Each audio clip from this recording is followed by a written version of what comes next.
Hello বন্ধুরা, আপনারা শুনছেন অডিও বুক বাই ইসরাত। আজকে আমি আপনাদের একটা হরর গল্প বলতে যাচ্ছি। ঘটনাটা বাস্তব কিংবা অবাস্তব সেটা আপনারাই না হয় বিচার করবেন। এই দুপুরবেলায় কেউ তেমন একটা নেই, চারপাশ খুব শান্ত। আশেপাশে ওই দু একটা পাতা নড়ছে কিংবা নড়ছে না, ঠিক অনেকটা এরকম। তো আজকে যার সম্বন্ধে বলতে যাচ্ছি, শুরুতেই তার নামটা অন্তত বলে দিই। নামটি তার আনিকা, মিস আনিকা। আপনাদের ঠিক কেমন লাগছে? হরর গল্পে কি শুধুই ভয়, নাকি শুধু মিস্ট্রি, নাকি কোনো নেই কেমিস্ট্রি? কেমিস্ট্রি মিস্ট্রি সব মিলেই তো হরর। শুধুই কি ওই ছাপোষা ওই ভূতের গল্প বলার জন্য আজকে আসিনি। আজকে এসেছি এক নতুন গল্প আপনাদেরকে জানাতে।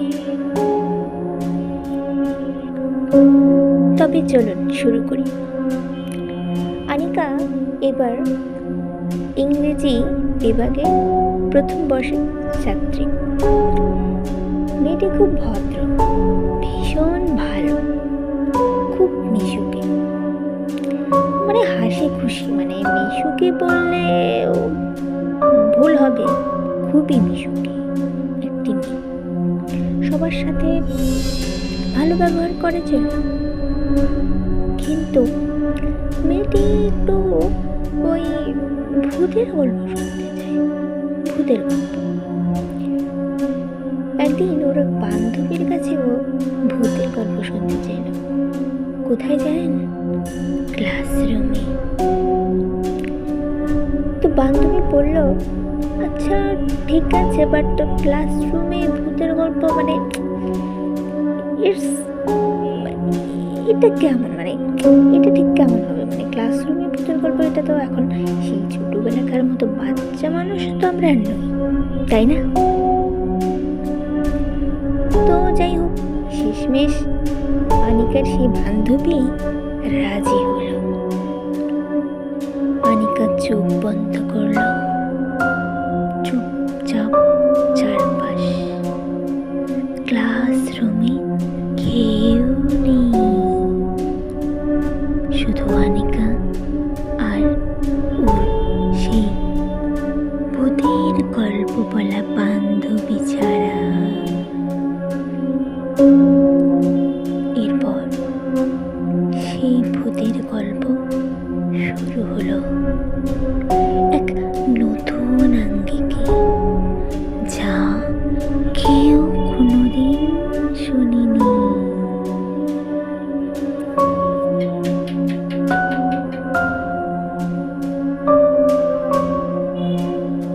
বাইরে বৃষ্টি খুব জোরে চলছে।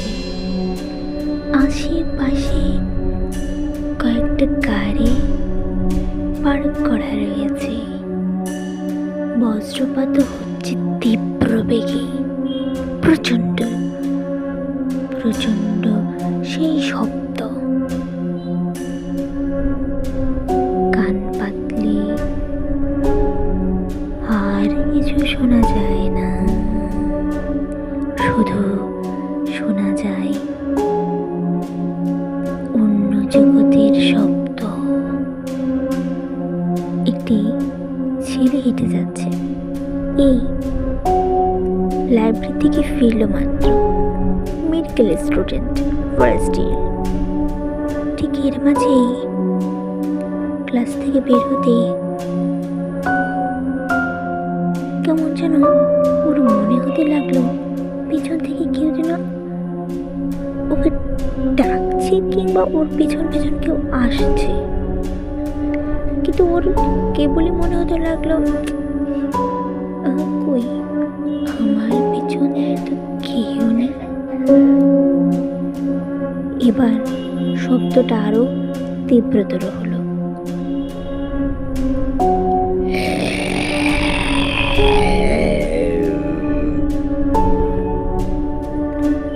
ছেলেটি ভয় পেয়ে গেল। পেছন ঘুরে তাকানো আর কোনো সাহস রইল না। ছেলেটি চুপচাপ বাসায় ফিরে গেল। এই বৃষ্টির মাঝে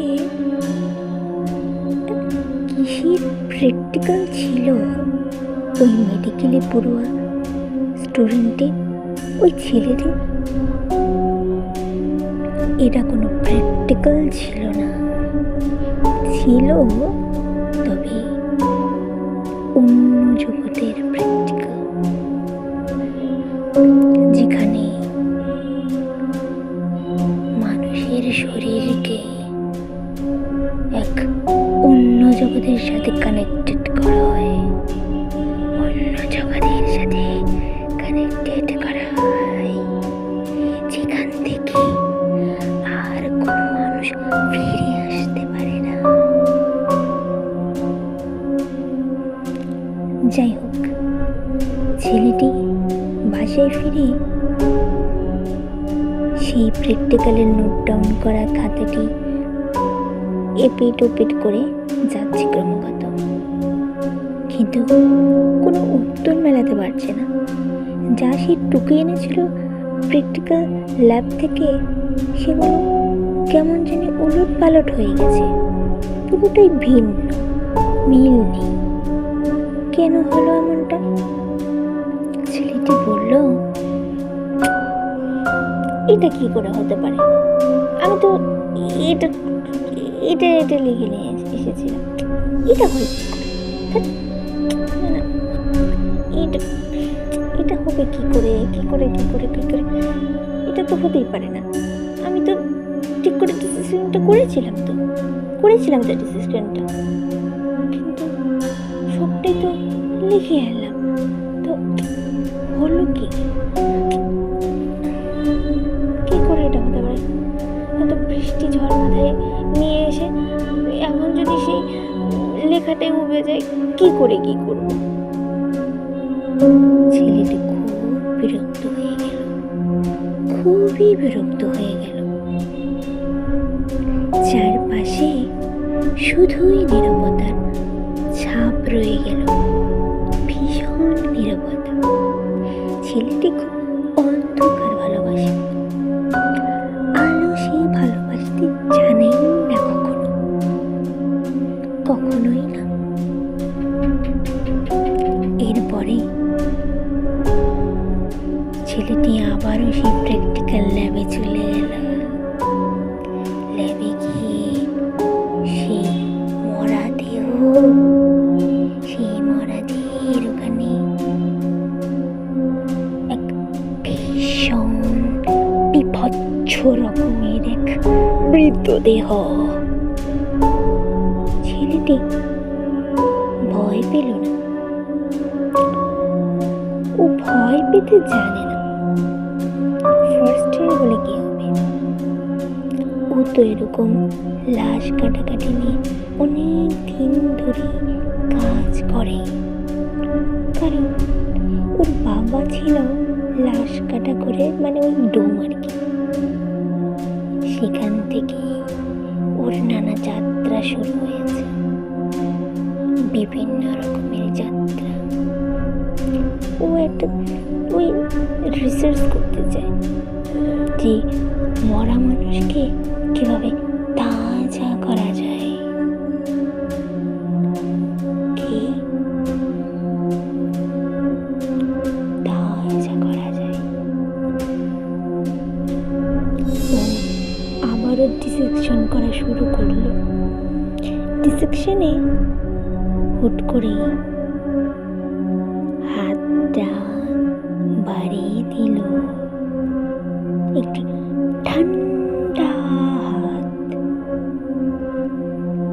বরফ বললেও ভুল হবে না।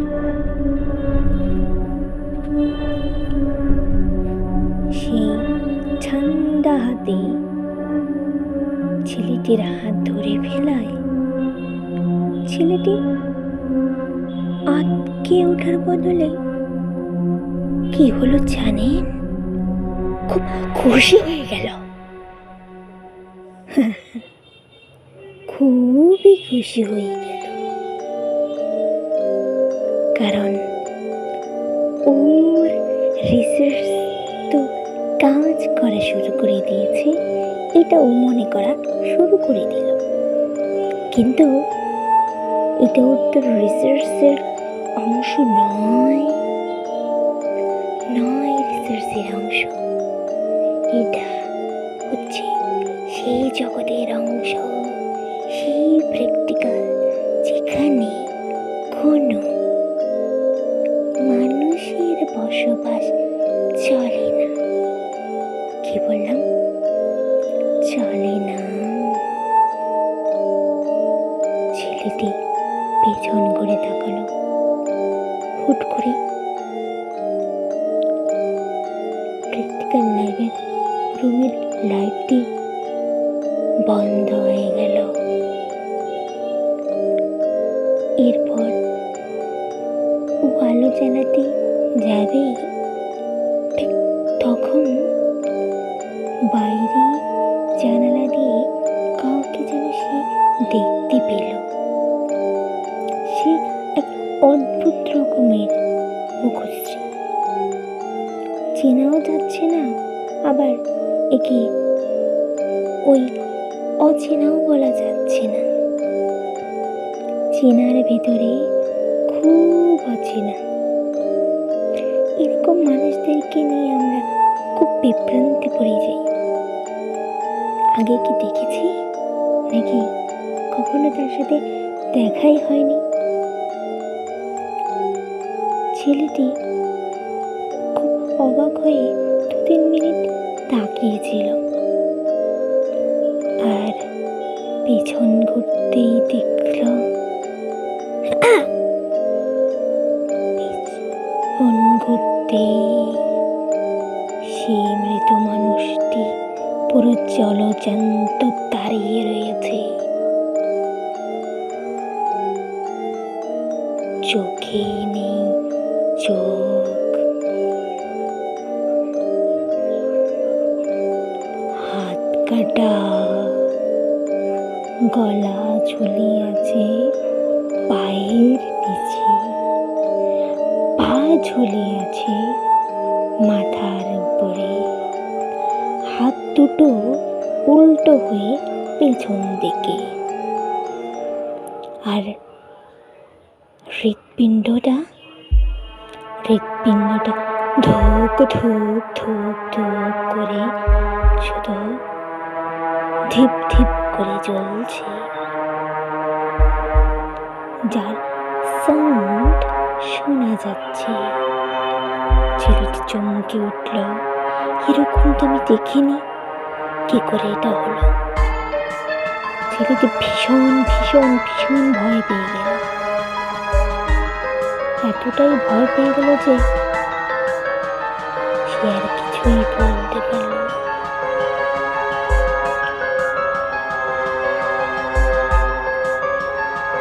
কেবিনে সে উল্টো পাল্টা অদ্ভুত বিচিত্র রকমের মানুষটি কে জড়িয়ে ধরতে চায়। ছেলেটি যে কোনোভাবে চলে আসতে চেষ্টা করছিল, আসতে পারছে না, ছাড়তে পারছে না কোনো মতে। ভীষণ ভয় পেয়ে গেল, গলা শুকিয়ে গেল, চোখটা রক্ত চোখার মতো টকটকে লাল হয়ে গেছে ভয়, আর শিরার রংটা তো তীব্র নীল হয়ে গেছে। সারা শরীর ঠান্ডা।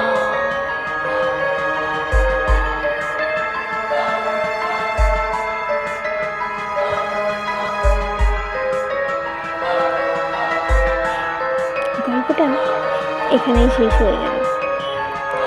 অনিকা চোখ বন্ধ করে গল্পটি শুনছিল। কোনো কথাই সে বলছিল না গল্পের মাঝে, এত মনোযোগ দিয়ে শুনছিল যে সে যেন কোথায় হারিয়ে গেছে। পরে যখন আনিকার বান্ধবী হাত দিয়ে নাড়া দিতে ইশারা দিতে লাগলো, ঠিক তখনই আনিকা চমকে আটকে উঠল।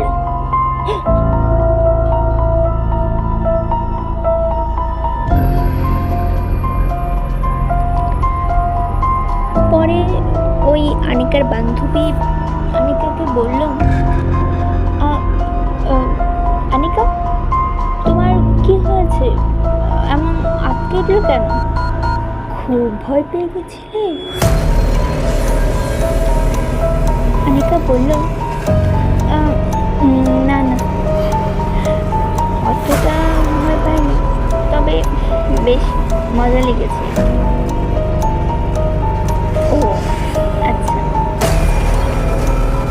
তা আরো ওদের গল্প শুনতে চাও? আনিকা বলল, না না, থাক থাক, আজকে আর বলার দরকার নেই, অন্যদিন শুনিও, অন্যদিন না হয় শুনবো। তবে গল্পটা তোমার ভালোই ছিল, ভালো লেগেছে আমার। আচ্ছা ঠিক আছে, ভালো থেকো। জানো তো, এই গল্প শোনার পর আর কেউ জীবিত থাকে না। যারা যারা এই গল্পটা শোনে তারা সবাই মৃত হয়ে যায়।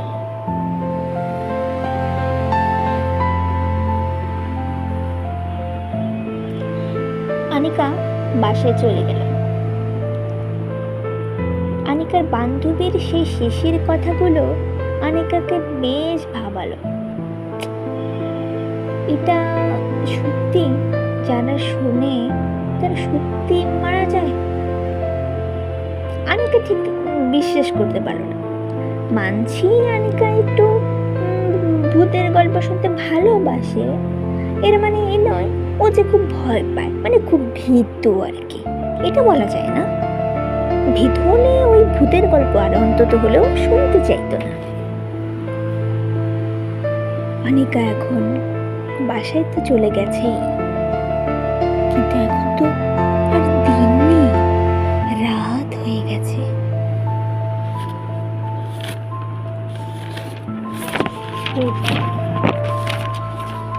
আনিকা এখন একটার পর একটা পাতা উল্টে যাচ্ছে, পড়াশোনায় খুব ব্যস্ত। ঠিক এমন সময় আনিকার মা এসে ডাকল, এই আনিকা, ওই আয় তো। সারাদিনই পড়াশোনা, সারাদিন পড়াশোনা, এত পড়াশোনা করে কি হবে রে? আয় খেতে আয়। সারাদিন খাওয়া নেই দাওয়া নেই, সারাদিন কলেজ টলেজ করে একদম করে এখন যা যা যা করতো, চল খেয়ে নে। আনিকা বলল, আরে মা, এখন আমি কি কলেজে পড়ি নাকি? আমি তো এখন ভার্সিটিতে। আরে ওই হলো, চল খাবি আয়। সারাদিনই শুধু এই বাহানা ওই বাহানা সে বাহানা, খাওয়া দাওয়ার নাম নেই। কি হয়েছে, চেহারা কি হালটা করেছিস বলতো?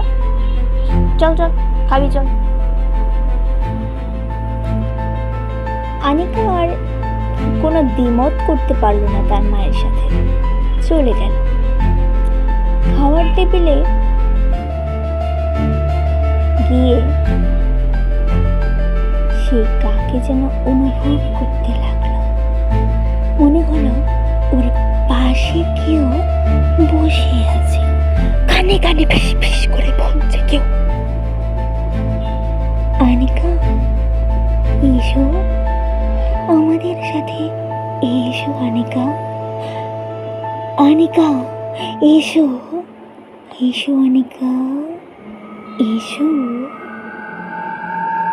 আনিকা ভয় পেয়ে গেল, এতটাই ভয় পেয়ে গেল যে ওর কোনো কথা বলতে পারল না। তীব্র ভয়, তীব্র। চুপ করে শুধু দাঁড়িয়ে রইল। এই আনিকা বস, সারাদিন কি ভাবিস এত? মনে হয়ে থাকিস। বস বস, খা। সারাদিন খাওয়া নেই, দাওয়া নেই, একটা হয়েছে শুধু পড়াশোনা আর ওই ফোন টিপা। বস বস বস, খাবি। অনিকার মা বলল কথাটা। অনেক খুব ভয় পেলেও খুব চুপ করে আবার খেতে বসে গেল। ভেবেছিল যে মনের ভুল, হয়তো আজকে ভূতের গল্প শুনেছি কিনা, তাই ওই একটু একটু হ্যালোসিনেশন তো হতেই পারে। কি হতে পারে না? হতেই পারে। অনিকা খেতে শুরু করলো। খাওয়া দাওয়া শেষ করে অনিকা ওর রুমে চলে গেল। কিছুক্ষণ ফোনটা স্ক্রল করতে ওর খুব কেমন যেন একটু বমি বমি পাওয়া শুরু করলো। ওয়াশরুমে গেল, গিয়ে বমি করলো তো করলো, কিন্তু সেই বমিতে কি ছিল জানি? রক্ত, নারী ভুড়ি পচা রক্ত।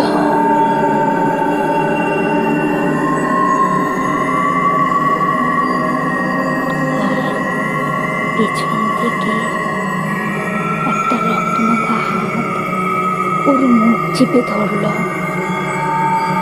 ওয়াশরুমের লাইটটা অফ অন অফ অন করা শুরু করে দিল। অনিকা ভয় পেয়ে দৌড়ে দৌড়ে ওর মার কাছে চলে গেল। ঠিক ওই মুহূর্তেই আবার স্বপ্নেরও হয়ে গেল। যেন মনে হলো সবটা খুব স্বাভাবিকই ছিল, চুপচাপ। অনিকার মা বলল, এই তোর কি হয়েছে রে? সারাদিন আনমনে থাকিস, হয়েছে কেটে তো বল তো, কি মানে ভার্সিটির কোনো সমস্যা টমস্যা নাকি? বল বল, আমাকে বল। সারাটা দিন আনমনা হয়ে থাকিস, কি রে সমস্যাটা কি তোর? সমস্যা কি? খাওয়া না দাওয়া না কি? আর অমন লাগছে কেন? চোখ মুখ শুকিয়ে একসা, খেয়ে দিয়ে গেলি কেবল, কি হয়েছে? অনিকার কোনো কথা বলতে পারল না, শুধু আটকে আটকে উঠল, মা মা মা, ওয়াশরুমে কে যেন আছে, তুমি আমার সাথে চলো। জানো মা, আমি যখন বমি করেছিলাম তখন পচা নাড়ি ভুড়িয়ে রক্ত ছিল মা।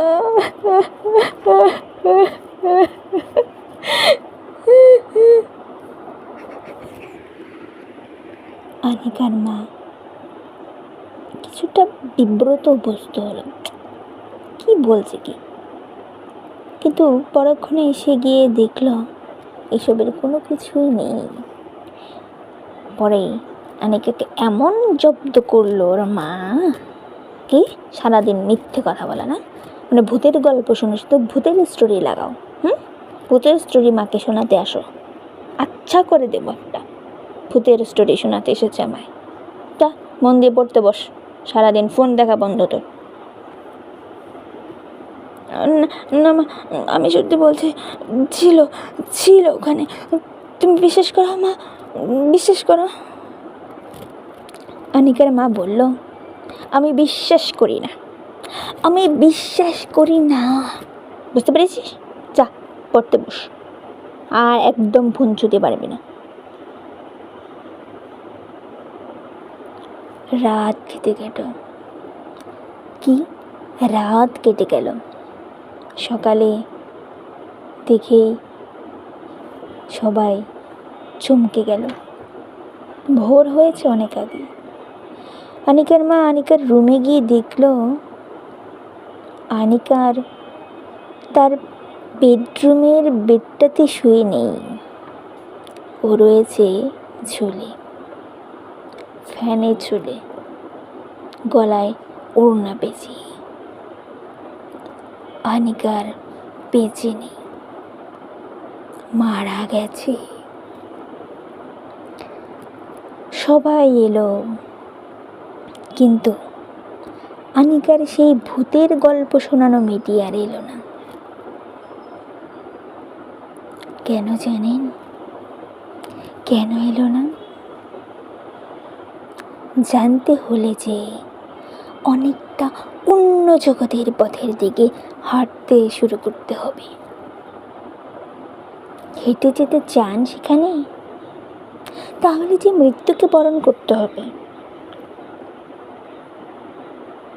সবাই কান্নার রোল বয়ে গেল। কি করে এমনটা হলো? কিন্তু কোনো উত্তর কারো কাছ থেকে এলো না, শুধু নীরবতা ছাড়া। সেদিন সকালটা কেটে গেল, সকাল কেটে দুপুর গড়ালো, দুপুর কেটে বিকাল গড়ালো, বিকাল গড়িয়ে সন্ধ্যা, সন্ধ্যা গড়িয়ে রাত।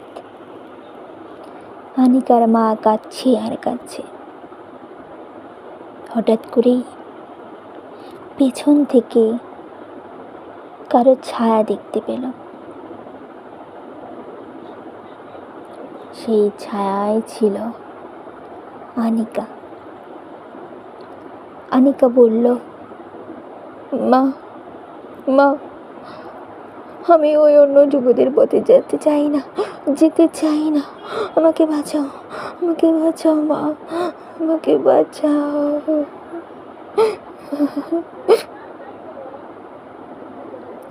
আর কোনো কথা এলো না। আনিকার অবয়বটা মিলিয়ে গেল শূন্যে। আর আনিকার মার চোখ থেকে অবারিত অশ্রু ঝরে যেতে লাগলো। আমার আনিকা, আমার আনিকা।